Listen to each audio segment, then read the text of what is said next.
北海道是除本州岛外日本第二大岛屿。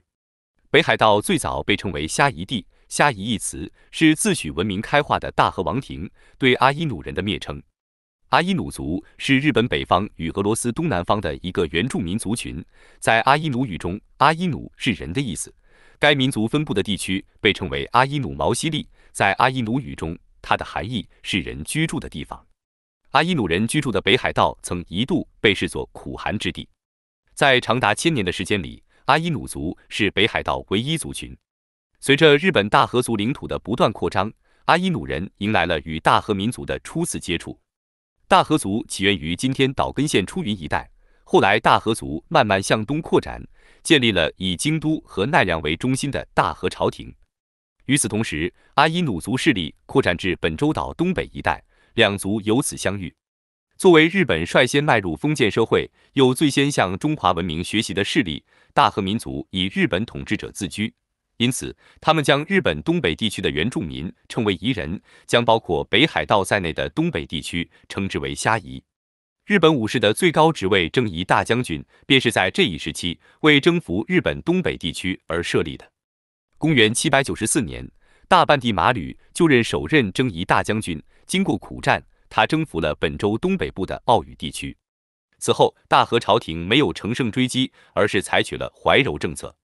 出现这种情况，一方面是由于当年北海道尚属不毛之地，渡海征讨耗费巨大；另一方面，阿伊努人爱好和平，他们对于刚刚经历大战的大和朝廷并没有敌意。在贸易利润的驱动下，大和朝廷放弃了征服阿伊努人的想法。至15世纪，日本陷入了内乱。为躲避战争，大量人口逃亡到本州北部的松前藩。随着人口的增加，当地诸侯为了方便与阿伊努人进行贸易，在北海道修建了第一座港口，这就是现今的函馆市。随着大和族移居者的逐渐增加，两族群之间的矛盾日益激化。1457年，阿伊努族与大和族爆发了第一场战争。在函馆市附近，当时存在不少大和族的村落。有一天，一位阿伊努族的男子来到大和族的村落，向村内铁匠定做一把佩刀。当佩刀制作好后，阿伊努男子与铁匠因佩刀的价格问题发生争执，铁匠一时气愤，便用佩刀杀死了那位男子。当时，阿伊努族首领胡舍马隐利用人们对大和族不满情绪，便借男子被杀事件，发动了对大和族的进攻。阿伊努人虽凭借精锐的弓箭手一度吞并道南12馆中的10馆，但最终因为铁制武器落后，被大明立其纪凡派遣的军队击败，这结束了科相麦夷人之战。第二场较大规模的战争发生于1669年。此前，德川家康分封松前庆广为松前藩藩主，封地位于虾夷地南端渡岛半岛。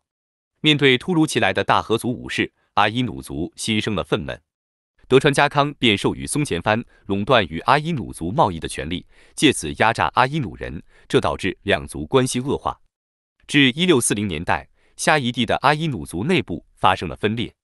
1668年，西部阿伊努族的首领在战争中战死，西部阿伊努族随后向松前藩派出使者求援，但使者却离奇死亡。当时继任的东阿伊努族首领沙谋奢允得知后，借机散播松前藩毒杀使者的谣言，并顺势拉拢西阿伊努族，将形势转化为阿伊努族与大和族的对抗。1年后，东阿伊努族首领沙谋奢允连同其他阿伊努族部落发动了对松前藩的进攻。松前藩立刻向金青、南部、秋田3藩求援，凭借手中的火枪，松前藩取得了胜利。战后，松前藩在与阿伊努族和谈中暗杀了东阿伊努族首领沙谋奢允，阿伊努族顿时失去凝聚力。自沙谋奢允之战后，大和族将势力逐渐扩展至整个虾夷地区，不少大和族的商人趁机在虾夷地经商。1789年，虾夷帝国后岛的大和族商家飞陀乌因经年累月的投机手法、剥削阿伊努劳工等问题，让阿伊努人忍无可忍。一群阿伊努人趁部落首领不在领地的时候，发动了对飞陀乌商人的突袭。事后，松前藩把飞陀乌在当地的经商权收回，为防止阿伊努人再次起义，幕府将虾夷地划为直辖属地。为了减少两族的冲突，幕府将大和族与阿伊努族的居住范围分开。为了改善阿伊努人的经济状况，幕府政府将自身的社会制度引入到虾夷地。19世纪上半叶，当日本在锁国政策下局限于东北亚一隅时，美国东印度舰队司令马修·佩里率领4艘军舰开到江户湾，以武力威胁幕府开放日本国门。由于武士阶级与贵族对幕府对待外国人的宽厚处事态度的不满，1868年，日本西南方武士以萨摩藩、长州藩为首，组成军事联盟，在明治天皇的支持下成立了明治政府。幕府将军德川庆喜在面对巨大压力下，将权力交还给天皇，他试图以此保留德川家族的政治影响力。此后，终于幕府几股势力陆续迁移到日本东北部。他们尝试建立虾夷共和国，意图维护幕府的统治。明治政府在箱馆战争中的胜利打破了幕府效忠派最后的坚持。1869年，收复虾夷地的明治政府宣布，该地设11国86郡，以箱馆府为行政首府。当时开拓使的驻守岛义勇考虑到箱馆地理位置过于偏南，于是他建议选定将开拓使的临时办公场所设于现今的小樽市。首任开拓使郭岛直正接纳了这个建议，同时郭岛直正选定以现今的札幌市一带兴建开拓使厅舍。开拓使厅迁入札幌后，由军人出身的黑田清隆担任开拓使长官，他筹备了为期10年的开拓计划。近代北海道开发史就是一部阿伊努人的血泪史。日本历史学家新谷行在《阿伊努民族抵抗史》中详细介绍了这一过程。新谷行指出，明治政府的打压政策分为2个层次，一是在经济层面夺走阿伊努人土地。阿伊努人没有土地所有权概念，明治政府便利用这一情况，认定北海道为无主之地，将土地全部收归国有，然后以极低价格卖给大规模移居当地的日本人。阿伊努人由此被夺走了长期生活的家园。二是禁止阿伊努传统习俗，不准阿伊努人以传统方式狩猎，还对阿伊努儿童实施皇民化教育。明治政府把开拓使厅迁入札幌后，开始考虑修改虾夷地这一名称。曾多次在北海道探险的松土武四郎向明治政府提出了6个方案。最后，明治政府决定采用北加伊道这一名称，后为与太政官制中的已有的东海、西海、南海3道对应，北加伊被改称为北海。起初，各地民众对这片陌生的土地完全是排斥态度。面对着大片的荒地和矿山，仅有的一点劳动力不过是杯水车薪。明治初年，日本虽然成立了以天皇为最高权力中心的政府，但日本尚未完成中央集权体制，从旧代延续下来的274个藩仍然保持着独立的体系。明治政府对国内的控制力极为薄弱。为了改变不利局面，明治政府开启了废藩置县。1877年，就萨摩藩氏族推举西乡隆盛为首领，发动了反明治政府的武装叛乱。由于西南战争导致的通货紧缩，使得大量的农民陷入破产，迫不得已，大量农民背井离乡前往北海道寻找工作，而这却意外地解决了北海道劳动力短缺问题。与此同时，明治政府强迫阿伊努人说日语，甚至出现了绑架阿伊努人开采矿山的恶劣事件。由于始终处于半原始氏族社会，无法适应环境的阿伊努人不得不在排挤和歧视中穷困度日。除此之外，阿伊努人还要忍受明治政府的严格管理。大量劳动力的涌入，加上北海道地方管理水平的低下，造成了贫穷女性被迫沦落风尘。1881年，北海道开发的10年计划到期，其实际支出远远超过原计划的1000万日元。开拓使的职位于是在第2年被撤除。此后，北海道被分为札幌、函馆、根室3县，并在农商务省设立北海道事业管理局。因此，这一时期也被称为3县1局。1899年，明治政府制定了北海道旧土人保护法。日本许多专家学者认为，其中规定的很多措施反而被用来消灭阿伊努族文化。到2战爆发前，北海道人口超越300万，当中有逾半是来自本岛的日本人。阿伊努族在北海道反而成为少数民族。歧视性的同化政策进一步加剧了阿伊努族社区的贫困。日俄战争后，日本夺得库页岛南部，北海道的军事战略价值随即降低。此时的北海道多限于对天然资源的开发与加工。由于北海道人口分布不均，使三县一局的体制难以维系。1886年，日本决定废除三县一局，改设由内务省直辖的北海道厅。日本政府在这一时期聘请众多外籍顾问来到北海道，其中美国农业学家埃德温引进了美国的高产奶牛，这为北海道的畜牧业发展奠定了基础。北海道的辽阔土地和煤炭资源，使得农业和能源产业成为北海道战前的重点开发产业。然而，残酷的劳动环境和沉重的工作量，使得北海道成为工人运动频发地区。